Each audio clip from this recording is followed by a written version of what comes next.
The Battle of Prokhorovka was fought on 12 July 1943 near Prokhorovka, 87 kilometers southeast of Kursk, in the Soviet Union. During the Second World War, taking place on the Eastern Front, the fighting was part of the wider Battle of Kursk, and occurred when the 5th Guards Tank Army of the Soviet Red Army attacked the 2nd SS Panzer Corps of the German Wehrmacht in one of the largest tank battles in military history. In April 1943, the German High Command began preparing for Operation Citadel, with the aim of enveloping and destroying the Soviet forces in the Kursk salient. The Soviet High Command, Stavka, learned of the German intentions and prepared a series of defensive lines along the routes of the planned German offensive. The Soviets also massed several armies deep behind their defenses as a reserve. This group, the Steppe Front, was to be used to launch their own counter-offensives once the German strength had dissipated.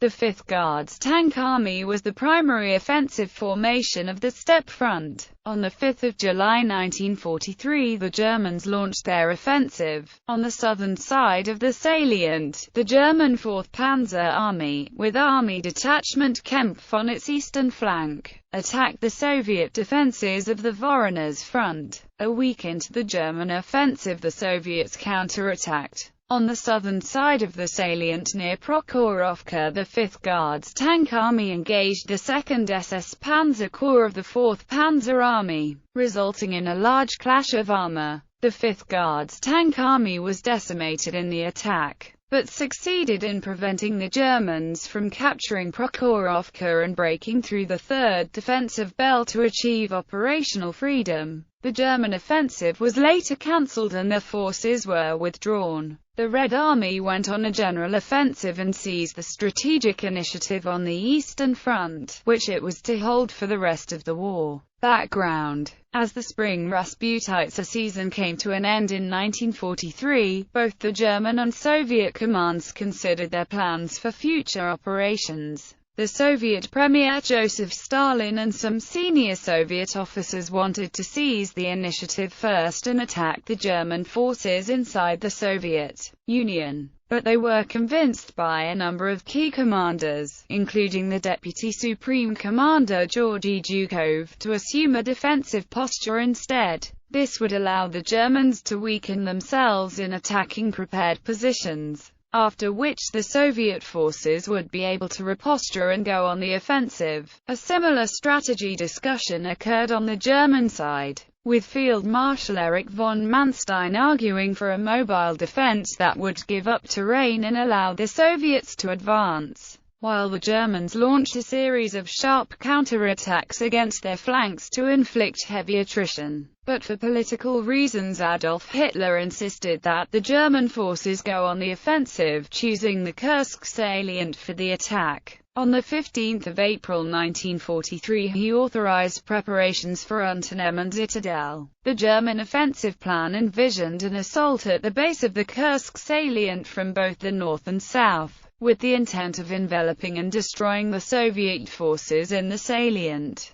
The two spearheads were to meet near Kursk. From the south, the 48th Panzer Corps and General Paulhaus's 2nd SS Panzer Corps, forming the left and right wings of the 4th Panzer Army commanded by Colonel General Hermann Hoth, would drive northward. The 3rd Panzer Corps of Army Detachment Kempf was to protect Hoth's right flank from counterattack by the Soviet strategic reserves known to be located east of the salient. The 4th Panzer Army and Army Detachment Kempf were under Army Group South, commanded by Manstein. Air support over the southern portion of the offensive was provided by Colonel General Otto Desloch's Luftflotte 4, whose major air formation, the 8th Flieger Corps, was commanded by General Hans Seidmann. Multiple delays by the Germans allowed the Soviets a great deal of time to prepare their defenses. Employing defense in depth, they constructed a series of defensive lines to wear down the attacking panzer formations. Three belts made up of extensive minefields, anti-tank ditches, and anti-tank gun emplacements were created, with an additional three belts that were mostly unoccupied and less fortified backing the first three. The Voronezh Front, commanded by General Nikolai Vatutin, defended the southern face of the salient. The Steppe Front, commanded by Colonel General Ivan Konev, formed the strategic reserve. It was to be held back until the time was right for the Soviet counter-offensive. This formation included Lieutenant General Alexei Zhadov's 5th Guards Army and Lieutenant General Pavel Rotmistrov's 5th Guards Tank Army. German advance leading up to Prokhorovka. The Germans launched their attack on the morning of 5 July 1943 and met heavy resistance. There were far more Soviet anti-tank guns, minefields, anti-tank ditches than had been anticipated, making a breakthrough more difficult to achieve. Furthermore, from the outset they were subjected to frequent counterattacks from Soviet tank units.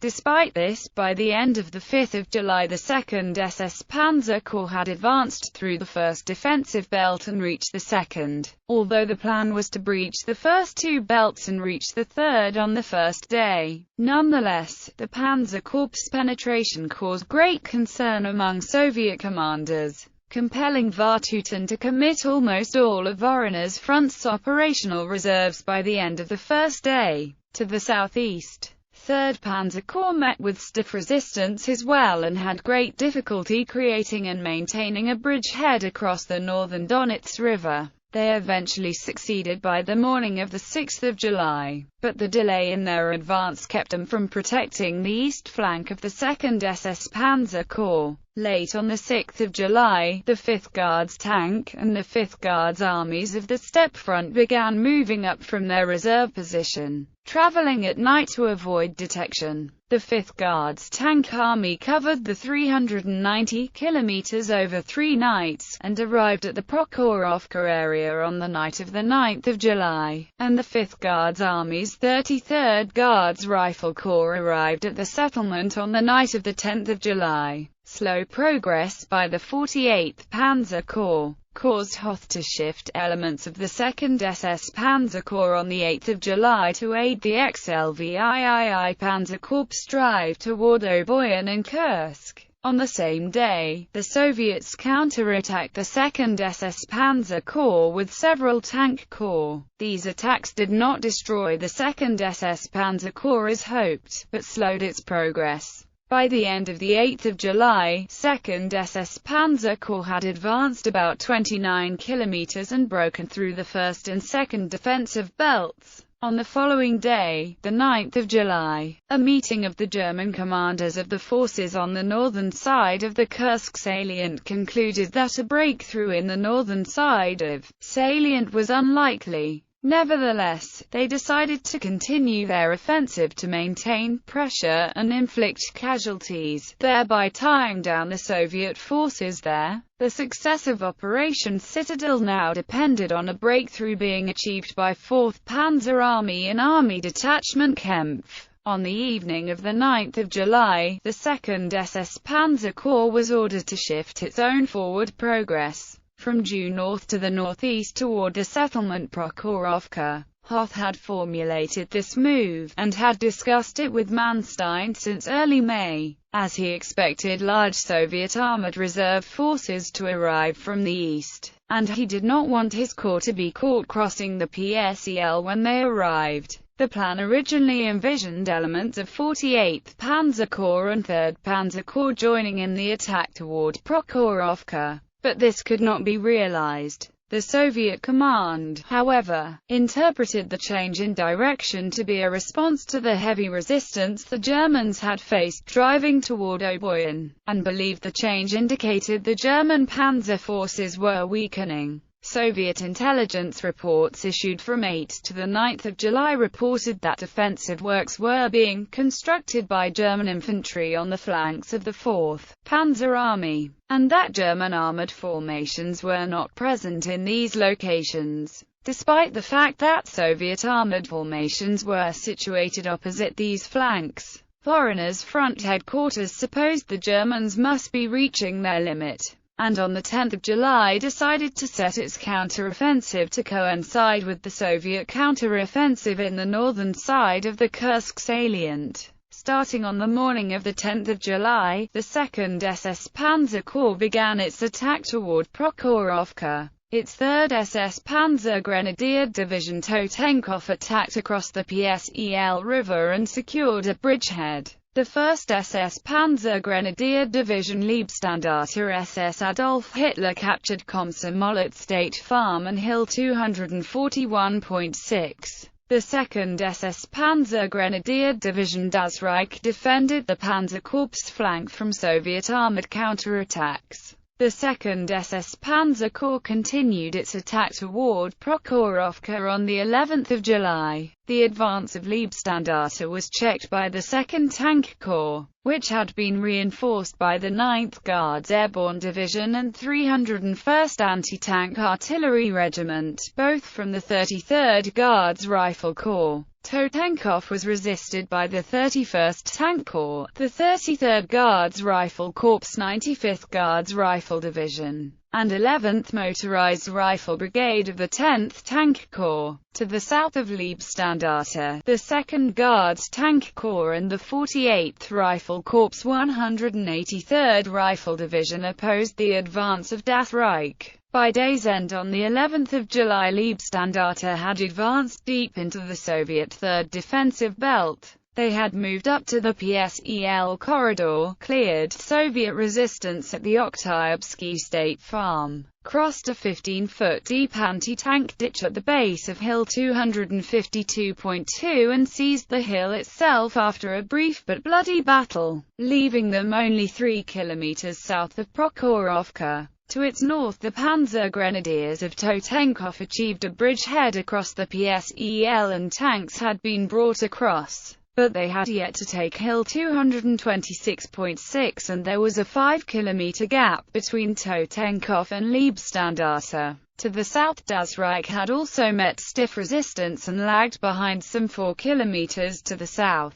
With its advance, Leibstandarte's flanks were exposed both to the north and the south, placing them under sporadic counterattacks from the 95th Guards Rifle Division and the remnants of 2nd Tank Corps. Late on the 11th of July, the 5th Guards Tank Army prepared for its forthcoming counterattack. Leibstandarte's advance had disrupted Rotmistrov's preparations, as the assembly areas he intended to use for the Tank Army's 18th and 29th Tank Corps were in German hands by the end of the day, forcing him to hastily revise his plans and select new positions. The late arrival of the 5th Guard Tank Army was impactful in 2 major ways. The tank unit commanders did not have an opportunity to reconnoiter the terrain they would be traveling across. Equally, if not more importantly, the supporting artillery was unable to sight and spot their fire. Thus the artillery fire which the tankers depended upon to sweep their path of advance and suppress German anti-tank gunners was not adequately present.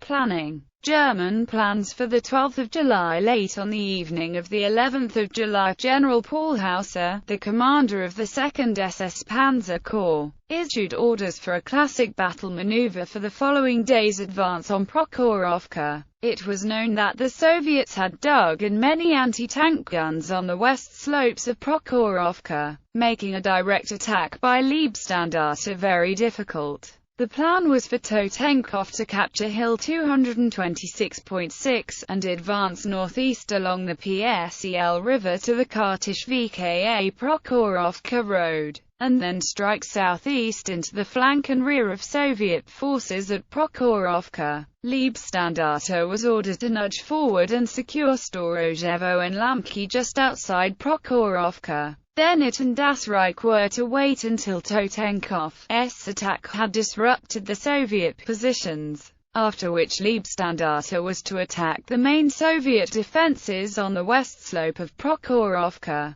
To Leibstandarte's right, elements of Das Reich were also to advance eastward to the high ground south of Prokhorovka, then turn south away from Prokhorovka to roll up the Soviet defenses opposing the 3 Panzer Corps advance and force a gap The 8th Flyer Corps was to make its main effort in support of the advance of the 2nd SS Panzer Corps, with the 48th Panzer Corps to the west assigned limited air resources. Unbeknownst to Hauser, on the night of the 11th of July, Rotmistrov had moved his 5th Guards Tank Army to an assembly area just south of Prokhorovka in preparation for a massive, armored attack the following day. Throughout the night, German frontline troops could hear Soviet tank engines as the 18th and 29th Tank Corps moved into their assembly areas. A battalion from Leibstandarte, 2nd SS Panzer Grenadier Regiment situated on the reverse slope of Hill 252.2 had been listening to the engines of the Soviet tanks and were uneasy about the impending attack it implied. Soviet plans for the 12th of July, the 5th Guards Army and 5th Guards Tank Army of the Steppe Front had been brought up from reserve and reassigned to the Voronezh Front on 8 and the 11th of July respectively.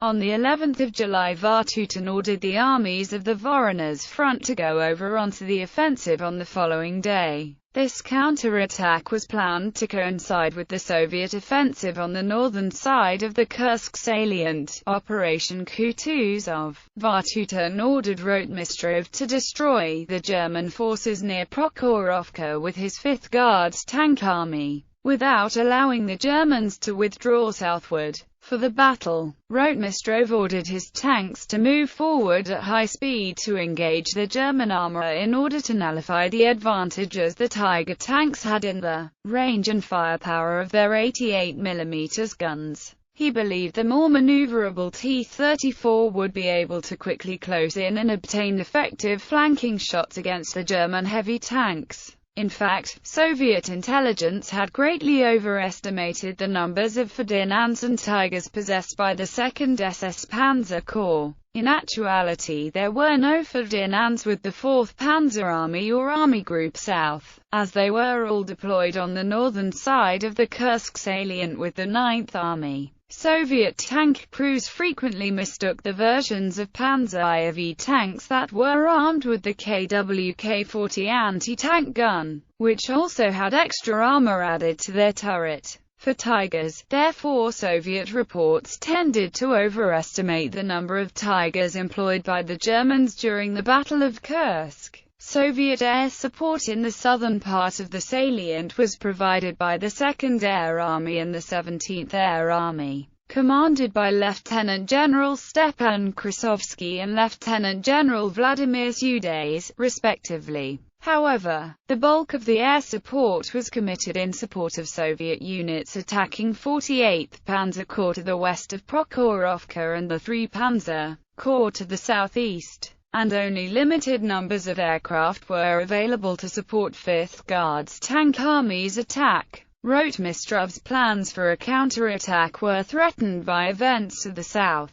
3rd Panzer Corps managed to cross the northern Donets at Rzhavets on the night of the 11th of July, and were about 18 kilometers southeast of Prokhorovka, and advancing northwards. This threat jeopardized Rotmistrov's entire plan by threatening the rear of the 5th Guards Tank Army. Early on the 12th of July, Vatutin ordered Rotmistrov to send reinforcements to the Soviet 7th Guards and 69th Armies facing the 3rd Panzer Corps. He organized a task force under the command of his deputy, Major General Kuzma Trufanov, which consisted of the 26th Guards Tank Brigade from the 2nd Guards Tank Corps, the 11th and 12th Guards Mechanized Brigades from the 5th Guards Mechanized Corps, and the 53rd Guards Tank Regiment of the 5th Guards Tank Army. Other units of the Voronezh Front also joined the group on its way south. In doing so, Rotmistrov committed over half of his army's reserves before the Battle of Prokhorovka had begun.